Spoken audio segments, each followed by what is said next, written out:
All right, we're gonna screen share now. Let's go. Okay, wonderful.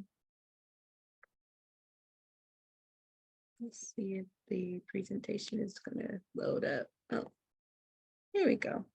Wonderful. All right, so this is our second day talking about the path to PCOS reversal. This is a holistic pathway that will allow you to balance your hormones, reset the metabolism, and restore your fertility.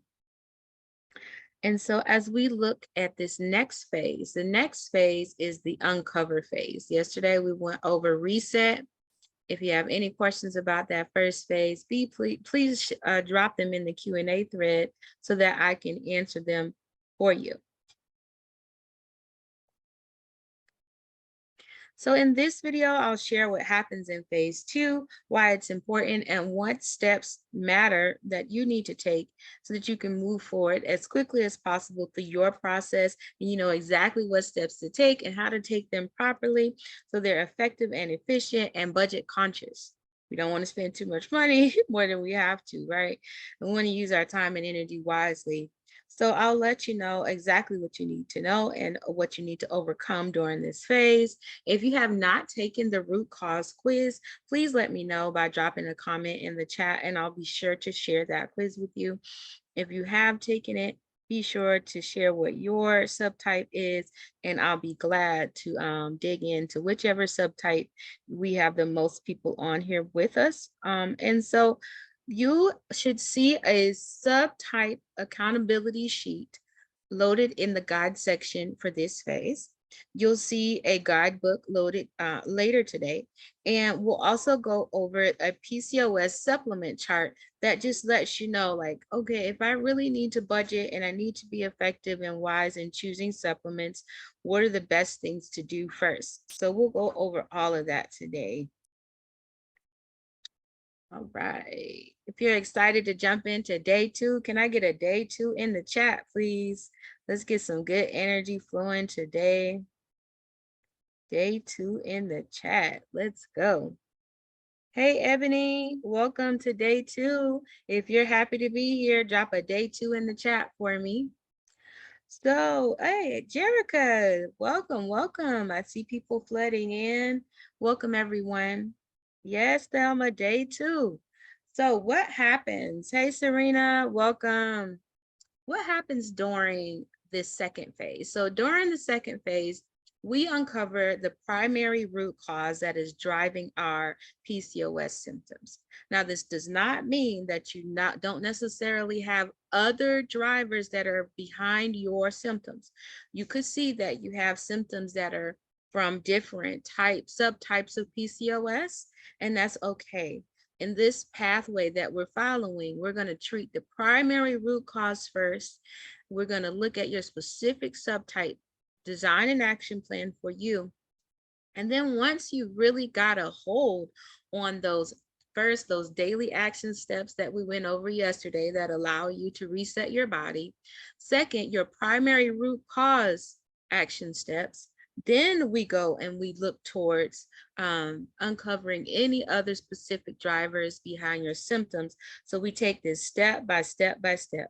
Hey, Connie, welcome, welcome, welcome. Serena, Connie, I think you were not here with us yesterday, possibly. Ebony, I would love to hear what your intentions are for this process. We are spending 3 whole days together. This is day 2. What do you want to get out of this boot camp? Let us know. We want to join with you in setting your intentions. We also want to decide if we should stick with phase 1 for a while longer, or if it is time to go ahead and start adopting the action steps from your subtype plan.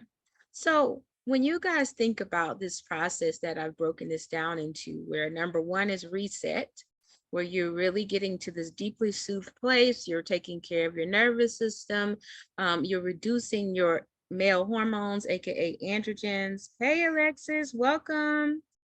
And then we're really focusing on resetting the body through these daily action steps like restorative movement, using your spirit meditation one to 2 times a day.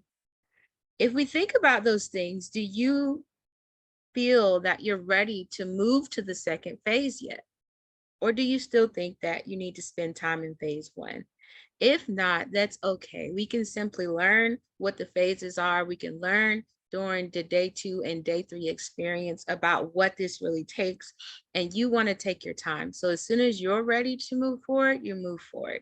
But let me know, do you think you're still in phase one, or are you ready to move on to phase 2? Drop your answer in the chat so we can assess where we are right now with things.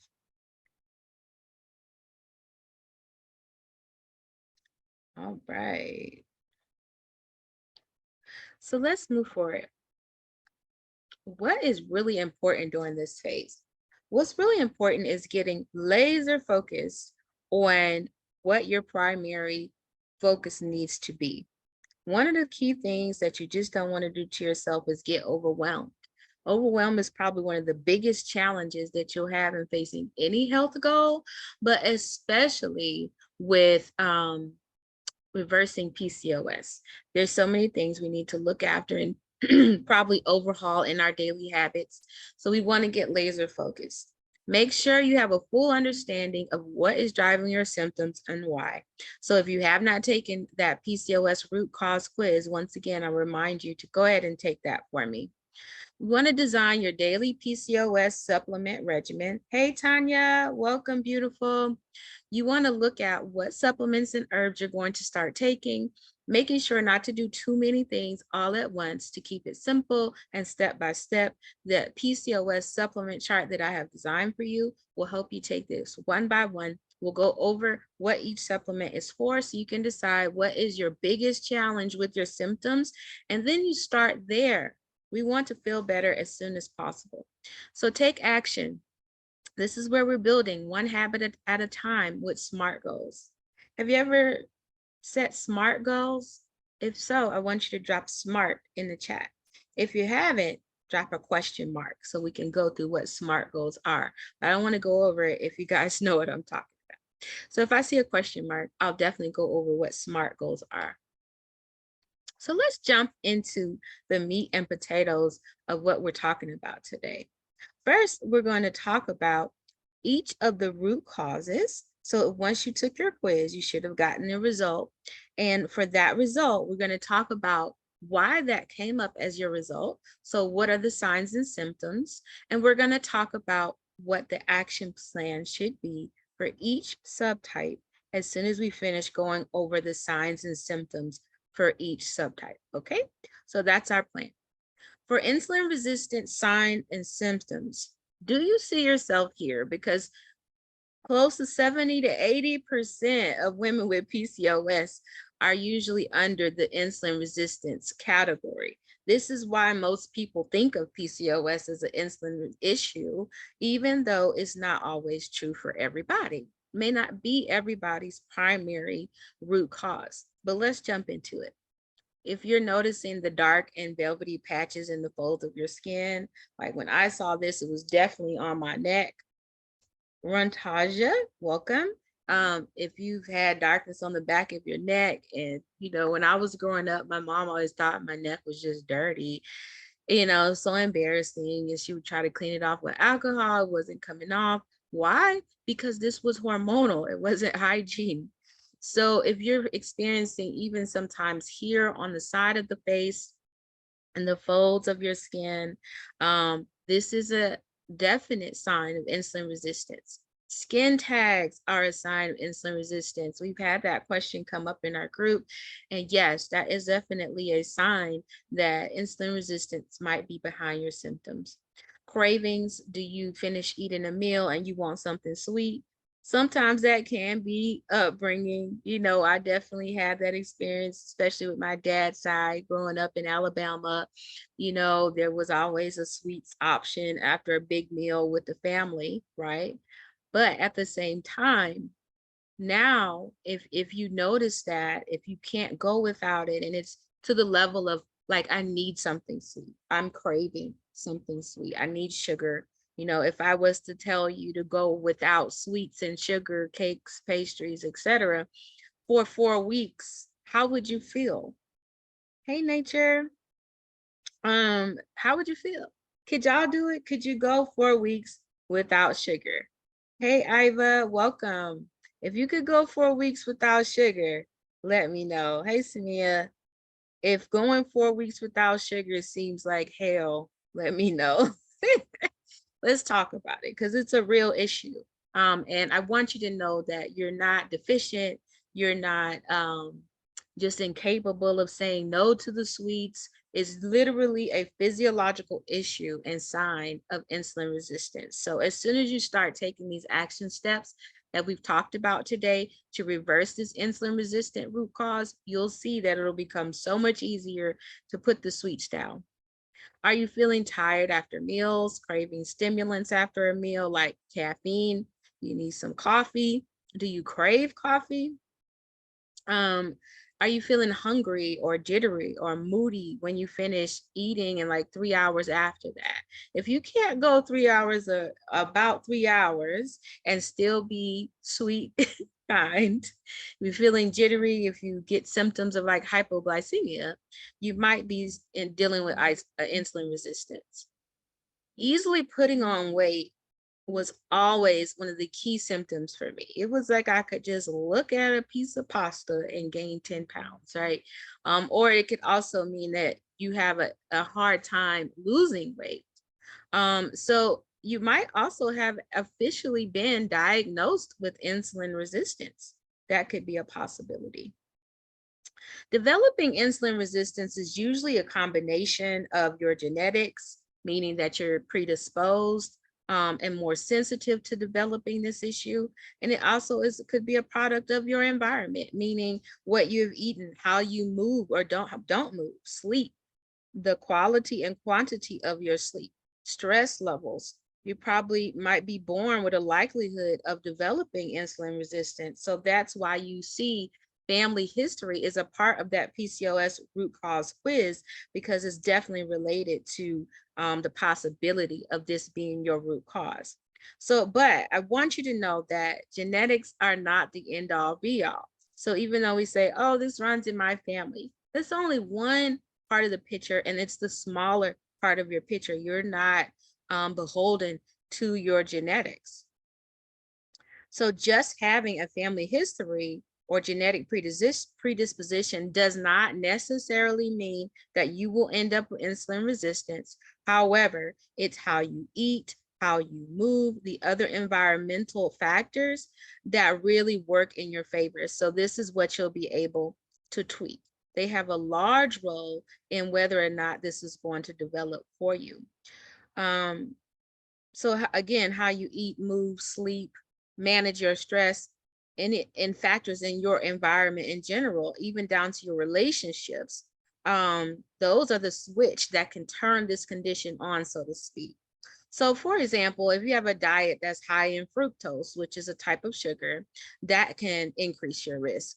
If your sleep quality is poor, like you may be wired and tired all the time, or you're always going to bed late, going to bed late, waking up early, this could predispose you as well. Just a single night of sleep deprivation has been shown to reduce insulin sensitivity the following day, and chronic sleep deprivation increases the risk of developing lasting insulin resistance. It's important for us to know how this comes about so we have a deep understanding of how to reverse it. How is your sleep going? Leave me a comment and let me know. How is it going? Is sleep going well? Has it been an issue, not been an issue? Because it's a big deal when it comes to reversing insulin resistant PCOS. Not exercising regularly is another area that researchers are exploring, such as movement, because we know that movement helps to sensitize your muscles to insulin. Your mother's pregnancy with you might also be a factor. Researchers are finding links between mothers who experience a stressful life event during the pregnancy. Oh, one moment. There we go. Mothers who experienced a major stressful life event during pregnancy and their adult children's risk of developing insulin resistance. So even without a family history of diabetes, if your mother had gestational diabetes during her pregnancy with you, your risk also increases for insulin resistance later in life. What your mother went through while pregnant with you could be affecting your health today. Welcome, welcome, Anija. We're really happy to have you. If you haven't already shared your intentions for this 3-day experience, please drop them in the comment section so we can stand with you. Even your gut balance plays a role in your sensitivity to insulin. And so improving your gut health can improve your insulin sensitivity. While we can't change your genetics or your mother's pregnancy with you, there is so much we can do to tweak the other environmental factors in your favor. So simple changes to your meals, exercise, mindfulness, sleep, gut health, supplements can be a foundation that can make all the difference. You can turn this around. So I don't want you to feel like as we go through this, like there's just no hope for it. Things can get better. It will take time, it will take intention, but you can do this. So let's move on. If you have any questions about insulin resistance as a root cause, please drop them now. All right, so let's talk about adrenal. Adrenal is the second most common PCOS subtype. So I have seen even in my quiz results, this is to be true. So the second most common is caused by high levels of stress hormones. In adrenal PCOS, the problem isn't in your ovaries, but in your adrenal glands. High levels of stress trigger your brain to secrete ACTH, adrenocorticotropic hormone. The ACTH triggers your adrenal glands to secrete cortisol, adrenaline, and another hormone called DHEAS. You might have seen that come up in your quiz. And this is to help us to respond to stress or danger. These are our stress hormones. So when stress continues for a long time, both cortisol and DHEAS levels continue to rise, and this leads to adrenal PCOS. DHEAS is a member of the androgen family, just like testosterone, and causes very similar symptoms like elevated testosterone. So that includes acne, hair loss, and hair growth. So research shows that at least 20 to 30% of women with PCOS have adrenal androgen excess. This is huge. So if you got adrenal as your subtype, I want you to take that in. Hey, Jen Lee, welcome.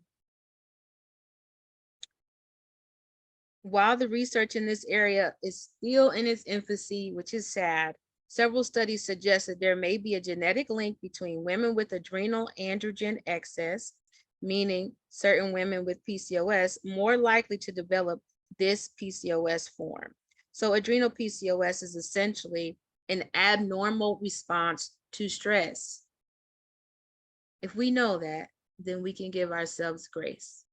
And this is one of the reasons why I say that radical self-care is required in this journey.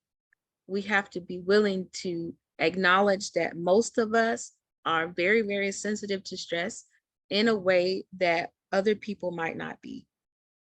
You might experience a similar amount of stress to your friend or your partner or family member, but find that while they carry on relatively normal, your PCOS symptoms flare up like they're going out of control.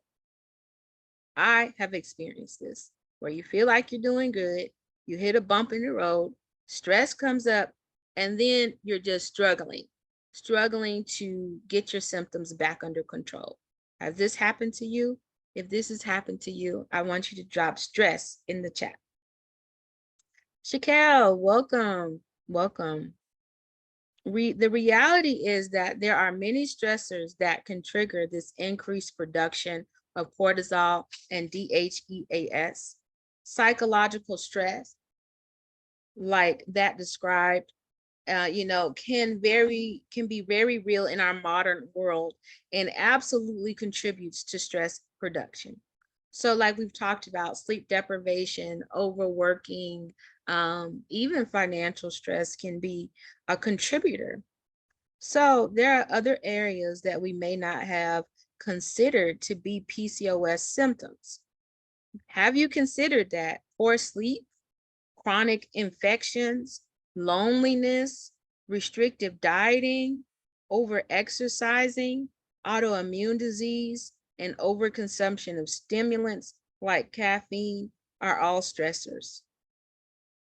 Even if you don't feel stressed out, you may be hypersensitive to a regular level of stress hormones. So it doesn't mean that you have to be going through a stressful life event to have a sensitivity to stress. So again, this specifically, especially this subtype, requires a lot of grace and understanding. We'll go over the action steps on how to reverse adrenal PCOS after we go over all 4 types. So next, let's go over post-pill.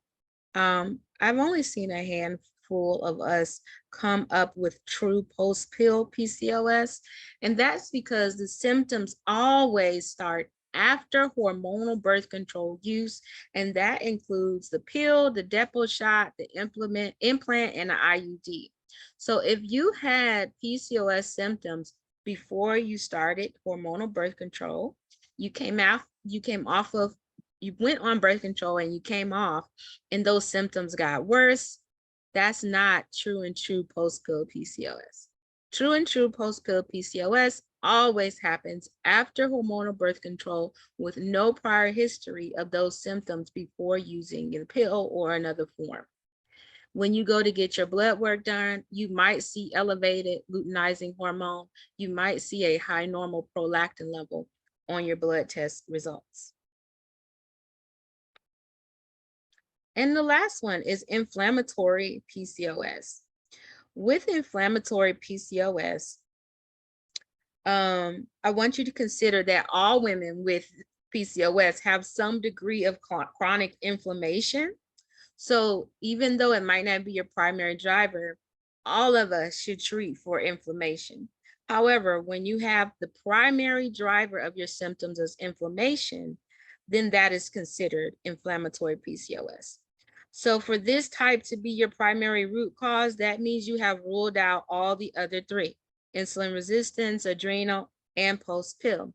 So you want to make sure that you are not using this as your primary. You want to, if it's not your primary, you can still treat inflammation, but you just want to be clear on what your primary driver is, because again, it's important to be very focused in how you put your efforts into this. So you want to deal with your primary root cause first. Once that is situated, you go back and you look at all other drivers. And oftentimes when you treat the primary root cause first, a lot of other things will get taken care of in the process. So this type of PCOS often overlaps with insulin resistance PCOS because long-term insulin resistance causes inflammation, and inflammation worsens insulin resistance. What a conundrum. If you feel that you fit the insulin resistance PCOS picture, I want you to know that the signs of inflammation here may still be showing up for you, but you want to start with the insulin resistance PCOS action plans that we'll go over in just a moment. So even if you see yourself in both of these subtypes, I want you to start with the primary first. So let's go over it. As you can see, it's going to heavily affect your gut health. So inflammation in the gut will show up as chronic digestive issues like bloating, IBS, SIBO, constipation, diarrhea, reflux, or gas. You might notice in your blood test that you have low vitamin D levels. So this is one of those crucial treatment concerns. You really want to get your vitamin D levels up. If you would like more guidance on how to do that, go to the guide section, go to the webinar called Principles of Deep Nutrition, and watch that. It goes step by step through how to increase your vitamin D levels. Inflammation will also show up as food sensitivities, allergies, or chronic skin conditions like eczema, rosacea, or hives. If you have an autoimmune condition like Hashimoto's, psoriasis, or celiac, or a family history of these, you might really want to look at this as a potential for your primary driver. If you've been diagnosed with endometriosis, that could be inflammation showing up in the uterus.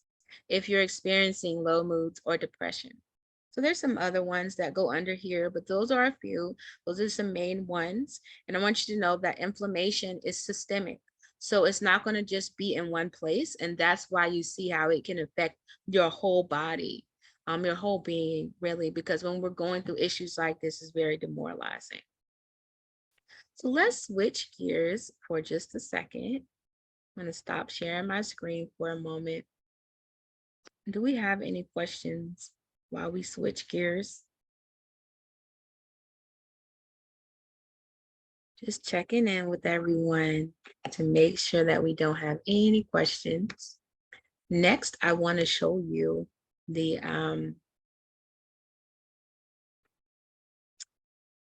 resources that I've created for you so that you know what your action steps need to be in each subtype. Let's go over it together. And you'll see the link to these resources in the guide section as well, under the phase 2 guide section. It's just taking a moment for it to load. Here we go. So we're gonna go back and share the screen here. Perfect. All right, so this is the accountability sheets, and in other words, the action plans that I've been referring to that are gonna help you implement the steps that are gonna make the most difference with each subtype. So remember, if you're still in phase 1, you wanna stay there. So SIBO is basically a bacterial overgrowth, small intestine bacterial overgrowth, and it can happen when your gut has been compromised. So in other words, it's a dysbiosis of your gut, where the ecology of the gut has been compromised. You have an overgrowth of harmful bacteria. So it requires healing the gut lining and taking a therapeutic dosage of probiotics and a few other things. So a full gut healing process would need to happen. If you have a lot of bloat after you eat, if you're experiencing diarrhea, just digestive upset, heartburn, you may be having SIBO. That's definitely something you want to get diagnosed and checked out to confirm that for you. Can you guys see this okay? Is it clear for you? I hope it is. In this insulin accountability worksheet, checklist rather, this is what you need to be able to commit to overall. You do not need to do this all at once. You can work your way up, but eventually you want to be checking off each box every day so that you can reverse insulin resistance PCOS. So you want to first focus on having a PCOS reversal breakfast. This is a breakfast that's low in carbohydrates, higher in healthy fats, and with moderate protein. You'll find that I've posted Mastering Breakfast meal plan for you, so you can take a look at some ideal recipes to get inspiration. Second, you want to look at lunch and dinner. So I've also posted a PCOS reversal bowl template. This is going to help you build out your meals for lunch and dinner in a way that can be balanced so that your blood sugar never spikes. You want to quit sugar for 4 weeks. And I'll be posting later today a guidebook on how to take 5 days to start this process of quitting sugar. So that'll be there for you as a resource. You want to try a gentle 12-hour fasting window. So even though you might have heard me say that intermittent fasting is not our friend, what I mean by that is we don't want to skip breakfast. So intermittent fasting is okay for PCOS. You just want to make sure that you're eating your breakfast meal and only fasting up to 12 hours a day. So we don't want to overtax our systems by fasting too much. You want to supplement with berberine or chromium for blood sugar balancing and then add in a supplement of inositol. On the supplement sheet, you'll find links to most of the supplements mentioned here. All right, so the adrenal accountability sheet. With the adrenal sheet, you'll notice that there's a theme to this checklist. What we're doing is really bringing the stress levels down. We're equipping our bodies, specifically our adrenals, to be able to handle stress better. So even if we can't change the amount of stress we're under, we can build up a greater tolerance to stress over time. So you want to do 30 minutes to 2 hours of daily restorative movement. You really want to avoid high intensity exercise until your blood work shows that you're no longer suffering with excess androgens, elevated cortisol. You really want to make sure your symptoms are fully resolved before you go back to any sort of high intensity exercise. And you might find that it's just not going to work for you. You might need to do your strengthening and cardio in a different way. So that might involve Tai Chi and Pilates for strengthening versus heavy lifting or HIIT workouts. It really depends on person to person, but you need to stay in tune with your body and find the movement that works for you that does not stress you out. Meditation 1 to 2 times per day. Create a strong stress management plan and a great morning ritual that really soothes you. I've posted an Ayurvedic morning, really daily routine that should inspire you to get a ritual and a routine that really makes you feel good in the morning. It can help you decrease cortisol at the start of your day. You want to reduce or remove caffeine. Are y'all coffee drinkers or no? Avoid high intensity exercise, work on your sleep, and supplement with lemon balm and an anxiety support formula. Support your blood sugar with balanced meals. Uh-oh, I think we got some coffee drinkers. Support your blood sugar with balanced meals and snacks. So again, that PCOS reversal bowl template is going to be your friend. So the third plan is for post-pill. And remember, this is such a specific subtype. You only have this subtype as dominant if you had symptoms only after coming off hormonal birth control methods. So stay calm. Symptoms will clear up at 3 to 6 months. So you want to just stay the course. If it's true post-pill PCOS, in 3 to 6 months, the symptoms will subside. In that time frame, you want to avoid cow's dairy, except for butter and ghee. I love goat milk and goat butter, and I use even goat cheese as a substitute if you're still wanting dairy. Reduce high dose fructose like honey and dried fruit and table sugar. You want to replenish your depleted nutrients, so you really want to supplement with a high quality multivitamin. Herbal infusions are a great idea as well. You want to support your gut health and check your prolactin levels with blood tests to make sure they have come back to normal range. So I think you might be seeing a running theme here that gut health is highly important for all 4 types. It is important, as you can see, even on the inflammatory accountability sheet, we have heal your gut lining. So your gut health informs your overall health. Your nervous system and your gut are so important in this process. We want to take care of both of them, and this is going to greatly influence your hormones. For your inflammatory accountability sheet, make sure that you're checking your thyroid levels. You can also use the thermometer method and take your temperature. If you're interested in that, just let me know and I'll give more information about how that works. You want to eat an anti-inflammatory diet. I have posted some smoothie recipes to help you get kick-started in the anti-inflammatory foods. You want to consider an anti-inflammatory supplement like curcumin, which is just the medicinal part of turmeric. With turmeric, you want to have it always combined with black pepper to make sure that your body is absorbing all the wonderful components that are anti-inflammatory. You can use fresh turmeric and juice it and add a pinch of black pepper. You can purchase it in supplement form and just take the capsules. Really, you can use it as a tincture, drink it as a tea. whatever way you can get turmeric into your diet, and ginger too, that will really help. If you're interested in further supplementation for anti-inflammatory, I do have a custom tincture that I can get ordered for you.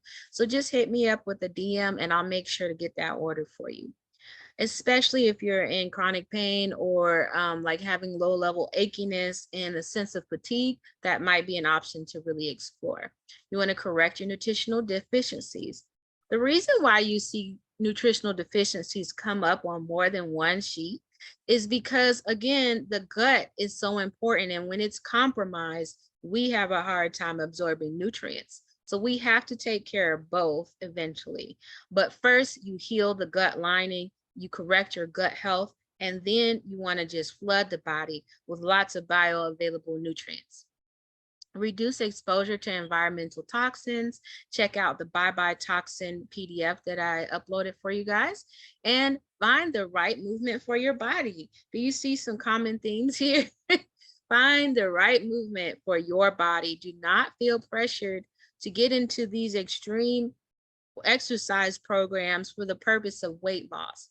Weight loss is very, very doable without resorting to those measures. And I'll again be posting that bonus for you later to give you some more insights and pointers into how to achieve weight loss with PCOS in a way that does not elevate your stress hormones. So the PCOS supplement chart. All right, guys, before we go here, if you have any questions, please post them for me about each subtype. I'll be more than happy to go over them with you. So for the PCOS supplement chart, these are the most effective supplements that will give you more energy. They will help you with blood sugar control, have better mood, and easier periods, which is something that each subtype needs support with anyway. So with this subtype, the first one you'll see on here is oat straw tincture. This tincture can help your energy levels tremendously, especially if you're just dragging with a lot of fatigue. It will be your friend. When you click on this document, each one has a link to help you decide on which one you want to purchase. I've given you some suggestions.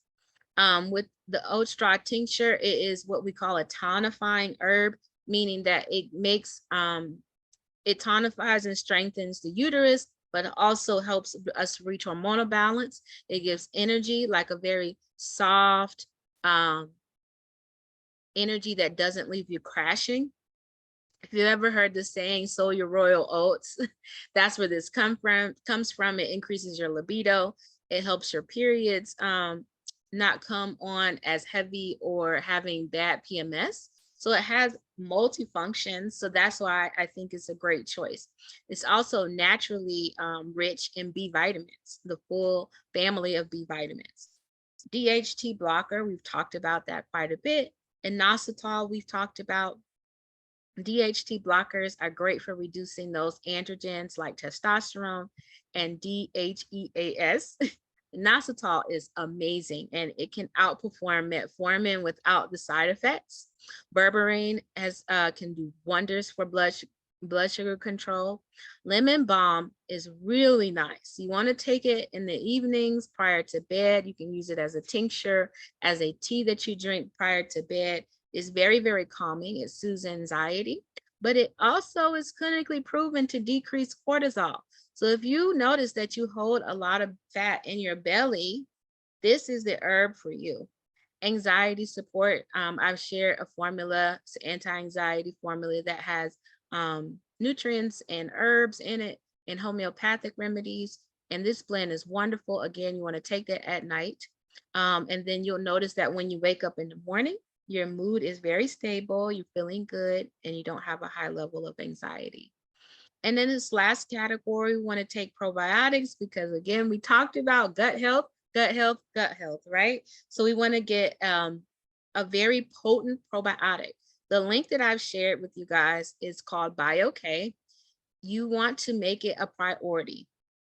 So even if you have to budget for this one, because it can be a bit more expensive, if you want to do just maybe up to 3 rounds of it, make 3 months of using a more therapeutic dosage, a potent probiotic, so that you can get your gut reset. It's going to do wonders for you. And then when you stop using it, you'll see that your skin can be clearer. You have less digestive issues. It's been clinically proven to resolve IBS symptoms.